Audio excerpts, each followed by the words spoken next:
And if you really want to get into emceeing, like what the old school fellas say, just start. Just get your name out there. Take a photograph of yourself, put it online, say, hey, I'm an MC right now. Then go and watch what your seniors have done. Don't copy them. Find your own style, because your individuality is what's going to confirm your longevity. If you're not going to be individualistic about your own style and persona, you're not going to last. So just be yourself.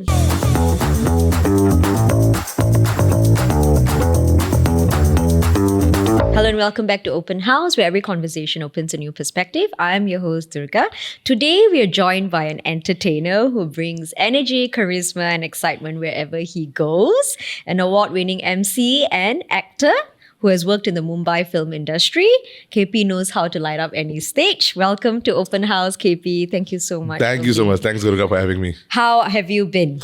I've been good. It's been an interesting start to the year. A brand new perspective, especially when you turn 40. There's so many more things that you realize that you have yet to achieve. So I guess the year started off like that, and it's a work in progress, but it's progressing in the direction that I'd hoped for. Fantastic. Yeah. Okay, KP, let's get started, right? Let's you go. have this larger than life presence. I've seen on Instagram, you know how vibrant you are on stage now. But who is KP Sandhu beyond that spotlight? There's actually a huge difference. I like my space. I like my alone time. I like to wake up in the morning and not have anybody in the house, because that time to myself just helps me get ready for the day. And I like having a good conversation with people. I like listening to their perspective, and I'm not the one that tries to start the conversation. Are you serious? Yeah, unless it's really boring or dull. I'm not an introvert. I'm a bit more introspective in that sense. Now, what got you into this entertainment industry, and how did you start? Because emceeing is not an easy thing to do. You're standing in front of thousands of people.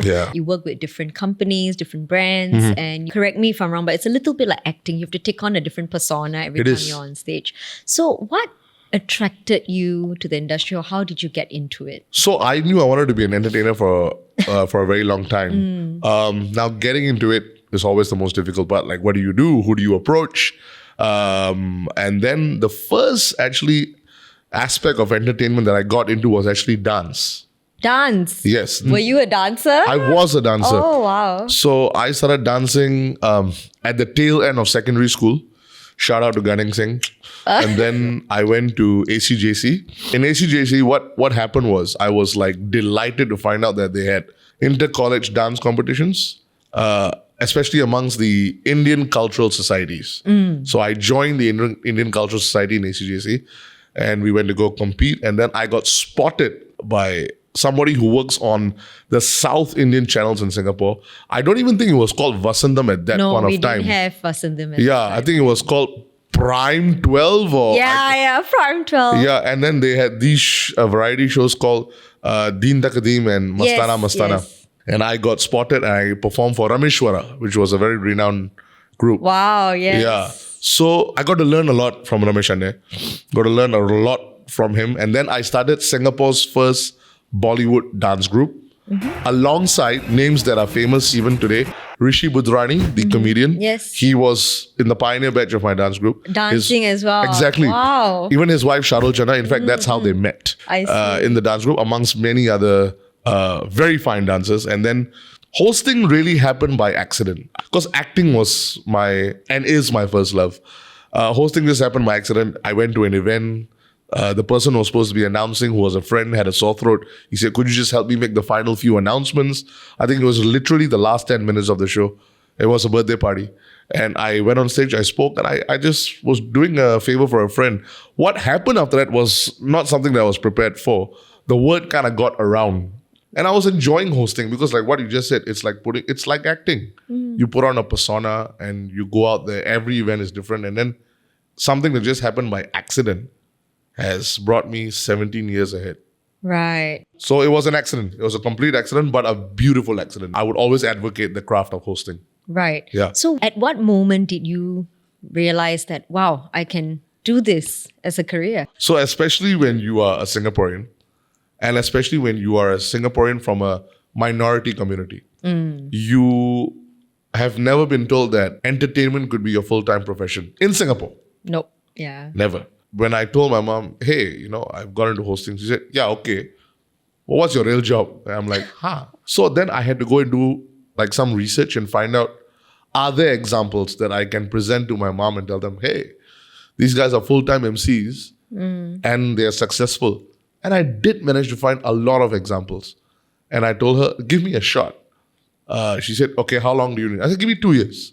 If I'm not earning in 2 years, I'll change. And she was very kind enough to give me my 2 years. And I managed to make a little bit of a wave in the industry. And then I never looked back. So it was my seniors who actually told me that, hey, you can make a living from this. Don't let anybody tell you any different.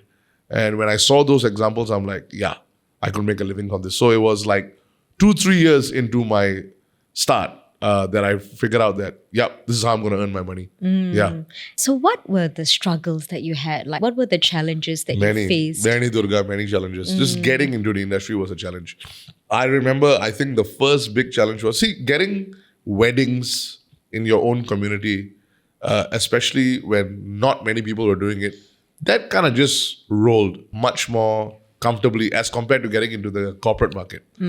When you are doing weddings and when you're from a minority community, you're kind of labeled as, he's just an Indian wedding MC. He can't pull off a D&D. But shout out to my friends who are non-Indians, who actually gave me the first break. They saw something. K's Events, I mean, they are a predominantly Chinese company. But again, like what we stand for in this great country, regardless of language, race, or religion, they said, let me give you a shot. I did my first D&D. My first D&D became 10, became 20, became 30. So you just needed somebody to believe in you. Right. And with regards to what happens at home, I feel after 17 years, I constantly have to prove to my mom, hey, this is a legit profession. No, because I think she's a mom. At the end of the day, what do they want? They want their child to have something stable. Right. And see, when COVID happened, she was convinced that I was in the wrong profession. Oh, because you couldn't do any events. Exactly. So she was worried that where's the income going to come from? Which is a very fair thing to worry about, right? But then I reminded her, do you think being a pilot is a good profession? She said, of course. And but the pilots can't fly too, bro. So, and then she's like, can't argue with you. Yeah, You know what mom say that you can never argue against? I carried you for 9 months. Oh, that one is very Hindi movie. Yeah. But you know what? Well, the one thing, no point talking to you. You are exactly like your father. Of course, I'm exactly like my father. Does she expect me to behave like my neighbor? No, right? That would open up another can of worms. But yeah, so I think the struggles there are always going to be there. Then there are the internal struggles about getting an audience on their feet. I'll tell you a quick story without mentioning them because they're a government organization. 7-8 years ago, I hosted for this group of people, and I think I lost the crowd because this was just one of the crowds that stood up the minute you said dinner is served. They just stood up, they walked around the whole ballroom the whole evening. Yam saying. They don't care what's happening on stage. So I think I lost them. And I remember I went to my car and I cried for 2 hours, thinking that I'm not an MC. I had 7-8 good years, I had a good run, but it's time to call it quits. Only for me to meet my seniors and ask them about this group of people, and everybody said, hey bro, it's not on you. This is just that kind of a crowd. Yeah, don't take it upon yourself. Don't bog it down. This year, just last week, they called me back. And here's the funny part of this story. They don't even remember me. That means that's how bad the show was 7-8 years ago. They don't even remember me. But I slayed my demons this time. It's not about getting better. You've just become more experienced. Right. And I slayed them this time. So it was like retribution, man. So these challenges keep happening. And I think these challenges are the good challenges. Because the bad shows have made me a better MC. Right. Not the good ones. Not the good ones. Yeah. So what would you tell someone who wants to enter this industry and they feel, because I would say like with social media and all that, I think maybe the younger than us, the younger generation may feel, interactions, because during COVID, right, they didn't get to interact and maybe socialization became a thing for them. So how would you encourage someone maybe from that generation who wants to enter this industry? Okay, so funny you said that, because I think there was a little bit of a concern that when all the COVID restrictions were lifted, By then, we had this huge amount of people that were gaining a lot of traction online. Yes. Because that's the only thing that we could do. Yeah, that was the only platform, And some of them are really, really good. And then the question was, can they do this on stage? And then they realized. Was there a difference? Completely different ball game. So if anybody wants to start, I would say it's a great profession. It teaches you so many things. You get to meet people. It will just improve your social skills as well. You will have no problem talking to people and all that. And if you really want to get into emceeing, like what the old school fellas say, just start. Just get your name out there. Take a photograph of yourself, put it online and say, hey, I'm an MC right now. Then go and watch what your seniors have done. Don't copy them. Find your own style, because your individuality is what's going to confirm your longevity. If you're not going to be individualistic about your own style and persona, you're not going to last. So just be yourself. And if you want to start, just start. Throw yourself at the deep end of the ocean. It might just be more rewarding than you think. Right. Yeah. Do you ever get nervous? All the time. Before every show. Wow. So what's your ritual? My ritual starts from when I wake up in the morning. I wake up and I just chill. I just watch something on TV or Netflix or whatnot, just to get my mind working. And then I go have my lunch. I take a shower. You know how they say like the best ideas come to you in the shower, right? It's true. It's actually very true. Yeah. So whilst I'm having my shower, it's all just coming to me. Then once you put on your clothes and once you're making your way to the venue, it just comes to you. Like clockwork. Is it like adrenaline? Like you get into... The adrenaline lasts even after the show. And what I do before the show is I just walk around the ballroom. I just try my best to have a look at the crowd. I'm like, this is what I'm dealing with. Because sometimes what you've come with in terms of a planned routine, it's out of the window once you have a look at the crowd. It happens sometimes. Then I always say a very short prayer. I touch the stage and I start the show. There's no big ritual, but it's just getting into the zone. Many people do it very differently. For me, I think it's very important to just be relaxed. But however, I am saying this after years of experience. Yes. I can understand those who panic. Before. I think what you just have to do is you have to get down to the basics. Trust yourself. You are here. You are hired because somebody put faith in you.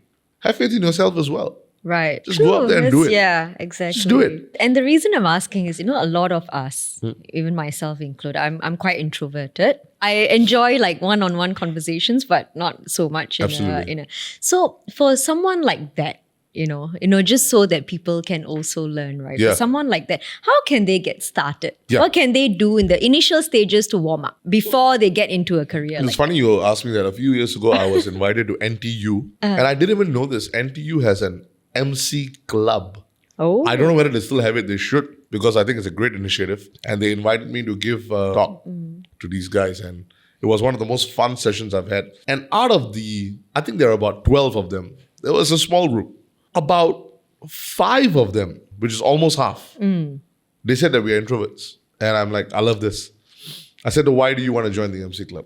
And then they said, we thought this would be the best way for us to improve. Break out of it. Yeah. So I said, wonderful. So how does an introvert start? It starts with increasing your audience. For example, like Durga, you said you're an introvert. Yes. Today you're talking to me one-on-one. Yeah. Maybe the next time you talk, you can talk to all these guys. This is about 5 to 6 of them. Then next time you talk to 10 people. Next day you talk to 100 people. You just got to increase your audience size. Once you are able to speak to people that will listen to you on a bigger pack size, getting on stage is not even a problem after that anymore. Right. Yeah. I'll tell you what people are afraid of. People are not as afraid of talking to people. People are more afraid of, are they going to be judged by the stuff that's going to come out of their mouth? And the best way to do it is just let it come out. And then if it happens, it happens. If it happens, it happens. If it doesn't happen, it's okay. We'll try again the next day. Time. Now, you interact with people from all walks of life, right? Yes. I'm sure. Like you meet almost like any type of person, right? So what have you learned about people from your experiences? I think people want to be heard. I think that's one thing I've learned. Even no matter how much of a stoic personality they might maintain, I think everybody wants to be heard. For some of them, this could seep into validation. Some could seep into they just want to be loved. You want to take this back to an event point of view. It's, for example, when I play a song and I said, does anybody know how to sing this song? This person that comes up to me, They probably have never sung in their life in front of an audience, but they are like, I know this song. I want to sing it. Finally, somebody is giving me the platform to do it. They just want to be heard. Even at these events. Exactly. Even on a one-on-one conversation, you could walk into a bar, you could strike up a conversation with anybody. And I think as long as you conduct yourself well, then this person will be very happy to talk to you. They just want to be heard. What's your most humbling experience? Like, what have you learned? No. I'll tell you what is my most humbling experience, okay? I have had two very humbling experiences, and both of these experiences came from my elder niece, Parisha. Let me tell you. So when they were staying in Henderson at one point of time, she was very young. Now she's turning 10. What I used to do was, I used to do this silly thing where I would fly across the gate. Because she'll always be playing in the living room. Okay. So once I'm flying across, she'll know, oh, Mama G is here. Mama G is maternal uncle. Okay. That was just my thing for her. You know how in WWE they have a particular entry? Yeah. That was my entry for her.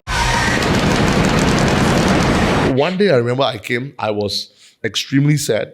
Something had happened. I was just very down. And that day I just walked into the gate without the entry. And then she comes up to me and she says, Mama Ji, why didn't you fly today? And that made her sad. First thing I learned in life, no matter how sad you are, if your audience is waiting for you to perform, you perform. My niece taught me that. Just put all the sadness, the anger, the anguish, put it aside.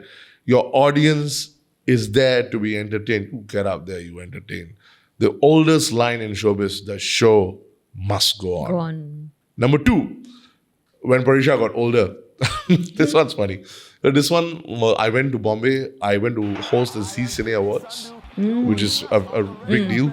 And then I had another show in Bombay right after that. So I had like a string of successful shows in Bombay, and I consider Bombay very high up because I've always wanted to be a Bollywood actor and a star, right? So I come back, I was like, yeah, I'm the man. Yeah, you saw what I did in Bombay. A Singaporean went to Bombay, shook them up, and I entered the house, and I'm going to play with Parisha, and I'm still got my strut. I said, okay, Parisha, what do you want to play today? She genuinely picked up this ball, and she said, okay, let's play pretend. I said, okay, what do you want to pretend to be? She then throws the ball. She says, you are a dog, go and fetch. Now, you see, to the child, she's playing fetch with the dog because she doesn't have a pet. But this guy, they just rocked the Hindi film industry and came back, I'm going to get down on my knee and be a dog for your niece. So, no matter what, you never know when you're going to end up. Yeah, stay grounded, exactly. So those are the two humbling experiences. Now, you mentioning the award ceremony that you've hosted, right? How do you prepare? You've met Kriti, Sanon, My God, I didn't just meet her. I think I fell in love with her. Oh. You know, my sister is another gong. My sister and I are best friends, okay? So everybody wants me to get attached with somebody nice and meet somebody nice, hopefully. You're still single, I'm still single. Why so? Because Kriti Sanon hasn't... You want to do a shout out, hopefully we tag her and then she can sing. Do that. Because I'll even give you the photo. I've got a nice photo with Kriti Sanon. So okay, yes, please. First of all, she's the sweetest, right? She's gorgeous. She's gorgeous, but she was very sweet. And then when she left, the cameraman said that, hey, do you all know how good both of you look on camera together? Because both of you are tall and all of that. So I just told my sister that. My sister went one step ahead. So you didn't get her number? I'm like, she's Kriti Sanon. Now to go up to her, I'm like, hey. You should have. You never know. I'm working. How to be like, hey. Is she single? That's the most important question. Did you find? This is Bollywood, Durga. It's always up in the air. They never... So how is your mom taking the fact that you still... My mom can't believe it. I'm an Indian boy. Okay, single and ready to mingle, are you? Yeah, of course. I'm always ready to mingle. I've had relationships with some wonderful ladies. Unfortunately, it hasn't worked out. Is it because of on a serious note, is it because of the industry that you're in? And I think it does come into play. Yeah. I think it does come into play. The hours that... One thing people must understand about me, I'm kind of obsessed with my work. I'm kind of obsessed with my dream, my ambition of being the best at what I do. And I take that very seriously. So I think that kind of puts the relationship on the second tier. It's hard to stay connected. Yes. And every relationship that I've had has its own dynamic, and I'm not blaming anyone. But I would definitely take the blame in that sense that, yes, I am very much obsessed about my work, which kind of trickled into the relationship and they all didn't work. However, I just like to say something on camera. I am proud about one thing in all these relationships. Have you seen this movie called Good Luck Chuck, where whichever girl dates Chuck and they break up, they go on to meet their soulmate? Oh. So every Are girl that I've you dated, Chuck? I'm Chuck. Every girl that I've dated, the very next guy they've met, they've all married them. Oh, okay. You're welcome, ladies. Right. What do you look for in a relationship at this point? You know, given your career, given your One ambition. thing I've maintained for the last 10 years till now, I will not settle for the sake of settling down. Everybody says, why don't you settle down? I hate that term. I hate that term, settle down. It just makes it seem like you're done. Why do I have to settle down? Why can't I settle up? Why do I even have to settle? What I think I would love is somebody that I can hold hands with and walk into the sunset knowing that I got your back, you got my back. Whatever you want to do in life, I got you. Whatever I want to do, you got me. I know I'm generalizing it a bit, but I think that would be so sweet. As simple as that. Ladies. Now, are there any misconceptions that, you know, because you're such a great entertainer and you're lovely to chat with and all that, but beyond that, are there any misconceptions that you feel, like what you mentioned earlier, right? When people see you on the streets, they expect you to chat and be the same person, but beyond that, any misconceptions that you want? I think a lot of people think I'm very arrogant. Ah? Maybe I've got this smug look about me, or maybe because I'm flashy, and I don't know. I like to tell them right now, that's completely not true. No, it's not. I can attest to that. Okay, I can be cocky, but even that's put on. It's just the persona I have that comes chosen. That comes to me very naturally.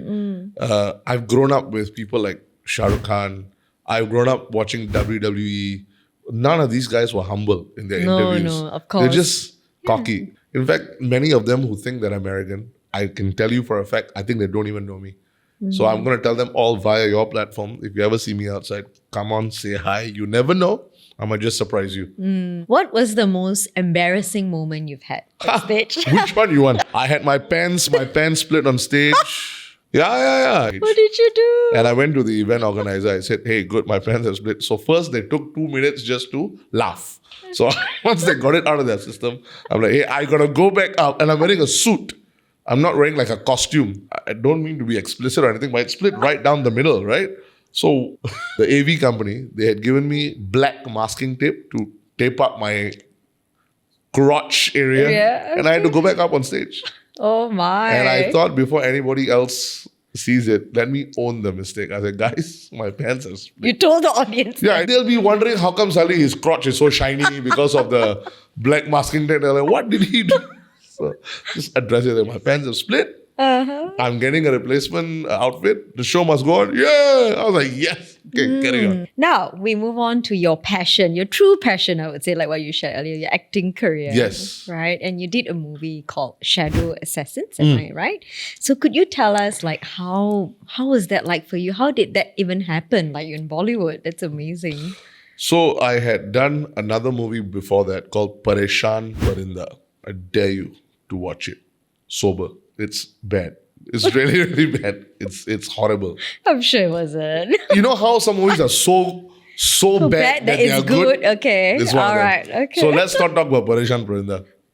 It didn't even get a proper release, but yes, Shadow Assassins was my first proper release in that sense. The story is interesting because I want to give my elder brother, Anil Goswami, a shout out. Anil Goswami is the owner of Al Capone's and Rocking Rickshaw. Now, Anil, what people don't know about Anil is he used to be an MC and a DJ himself. I see. And then he moved into the F&B industry and became a business guy. He and I were mere acquaintances prior to COVID. When COVID happened, I don't know why. He decided to pick up the phone and call me and say, hey, how are you doing? I said, obviously not good. He said, yeah, even my business is down. He said, are you free to catch up over a cup of tea? I love the tea at Arab Street. You know that famous Sarabat stall? Say, let's go there and have a tea. Let's talk. I said, yeah, nothing to lose. Let's talk. And then we are bouncing off ideas and nothing really is exciting him or me. And then he says, hey, screw all this. Tell me actually what you want to do in your life. I said, wait, that's a loaded question. You know, you got to be, tell me, what is your one true ambition. I said, funny you mentioned that. I've always wanted to be a Bollywood actor, a Bollywood star. Then he put his tea down. I remember he said, really? I said, yeah. You can act. So I don't know. I like to try believe I can. Yeah. I said, why are you looking at me like that? He said, bro, I have a Bollywood script on the table of my office. And he says, bro, they are looking for a villain. He said, bro, but I can't do you any favors. I can get you the audition. That's all I can do for you. The rest is up to you. And I still remember, I went to my sister's house. My nieces were asleep. And then we went to a room because we couldn't make too much noise because they were sleeping. My sister recorded the audition for me. And I sent it across. 1 hour, I was confirmed for the role. Wow. Yeah, they said, yeah, okay, done. How did that feel like? I don't know where this confidence was coming from. It could have been blind confidence. But I just felt that I nailed the audition. I think the real surreal moment was when I came on set. 100 people. You're on a Bollywood set. Yeah. Felt so good. It just felt, yes, that's when I felt my surreal moment. Not even during the audition process. Right. Yeah. So you kind of like manifested the whole thing because you've always, right, even before you did I've emceeing. been doing this since December 1995 or start of 1996 after I watched this Hindi film called 𝙩𝙠𝙗𝙧𝙚, which stars my favorite Shah Rukh Khan. I think the manifestation started there. And of course, at that point in time, you don't even know that it's manifestation. You just... Right. You just keep going. I want. Do you think that maybe you subconsciously also took on emceeing because it was like an avenue for you to explore yourself? Yes. Definitely. Because that's where many opportunities came. When I started doing stuff for Zee TV, I think that's when a lot of opportunities opened up as well. And then when they see this guy can perform, not necessarily as an actor, but in the confidence and the showmanship part of things, there is no problem. I guess that definitely subconsciously opened up. How is emceeing and acting different for you? It's different because, or at least I can only speak for myself. When I MC, I don't have a script.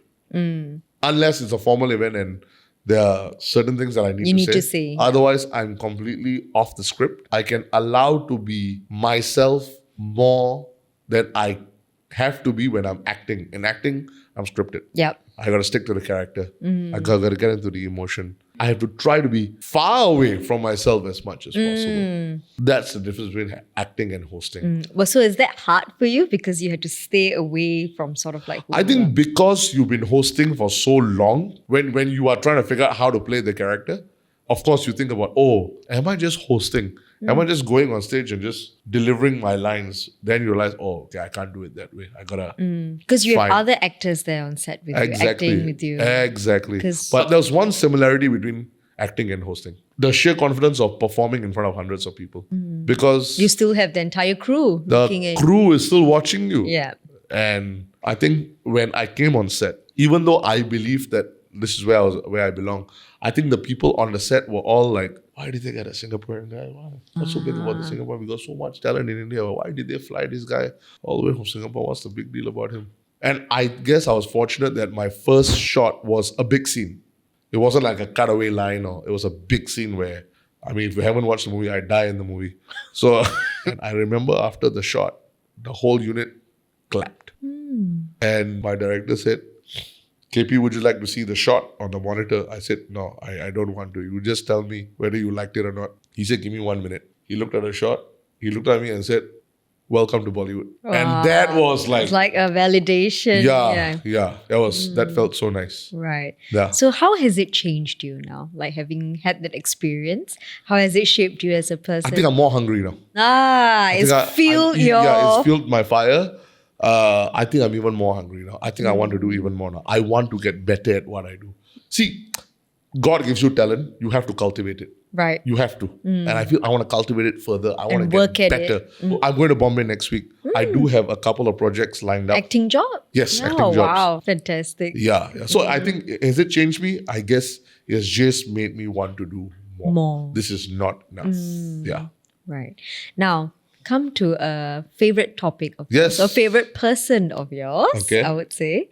You've met some of the biggest names in the industry, like in Bollywood, right? But I've seen your stories on Instagram. You obviously have a love and passion towards Shah Rukh Khan. Shah Rukh Khan, yeah. One of the biggest names, or the biggest yeah. name in Bollywood. So what do you love or admire about him? I think when we were young, we all had our heroes. Some of them, it was our own dads. Some of them were people that we saw on screen. And I think it was that point in my life where people were figuring out whether they loved a sportsman, whether they loved a WWE character, whether they liked somebody on screen. I remember I fell in love with Shah Rukh purely because of what I saw on screen. He started off as a villain as well, right? Actually, yeah. 3 of his big initial roles were negative characters, which he did really, really well. Funny you said that. Actually, it was his negative character that made me fall in love with him. Okay, I'll tell you what I liked about him. In this movie, he played a stalker. Yes, I remember that. Done. Yeah. And he had this dialogue, I love you, Kiran. And then he made it very famous. And then the whole arc of the character, he was bad. But then you can see that he's got some like skeletons in his closet he's been affected. At the end, when he dies, he somehow gets your sympathy. Yes. And I'm like, wow, this guy is brilliant, man. And then I fell in love with him. And then I think after I watched the �12𝙧𝙚𝙧𝙚 𝙬𝙝𝙬𝙧𝙗, that's when I realized I want to be an actor. So I became his fan in 𝙬𝙠. When I watched DDLJ, I knew that, yes, I want to be an actor. I think, and then after which, not just as an actor, I admire so many other qualities about him. It has almost come down to, sometimes when I don't know what to do, it comes down to what would Shah Rukh do? Because he's an extremely intelligent man. He's a family man. And if you should definitely go and see his interviews. He is wit personified. Yeah. He knows exactly what he's talking about. He's done so well for a lower middle class boy from Delhi.